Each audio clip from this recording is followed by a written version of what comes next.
Click করুন অ্যাপের bell আইকনে আর সাবস্ক্রাইব করুন ABP Ananda.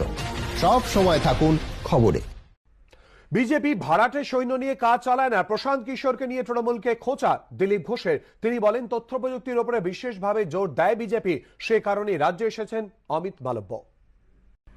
BJP IT social মিডিয়ায় চিরদিন এগিয়ে আছে।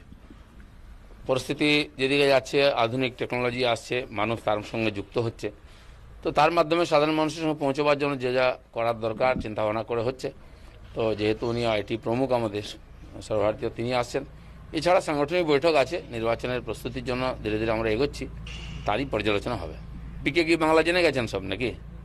পয়সা দিয়ে আনছেন? আমরা তো কমপক্ষে আমাদের কর্মীরা নিজের পরিশ্রম করে রক্ত ঘাম ঝরিয়ে পার্টির কাজ করছেন। ভাড়াটিয়া সৈন্য দিয়ে আমরা ইলেকশন জিতি না। রাজ্য সরকারের ভাবমূর্তি নষ্ট করতে ছড়ানো হচ্ছে ভুয়ো খবর। এসব করে লাভ নেই। নাম না করে বিজেপিকে নিশানা তৃণমূলে। ঠিক কি বলেন শশী বাঁজা, শোনাবো। মোস্ট ইম্পর্টেন্ট যে এই যে ফেক নিউজ হচ্ছে, এই ফেক নিউজ নিয়ে তাদের প্রশ্ন করুন, যারা তাদের স্রষ্টা, যারা তৈরি করছেন।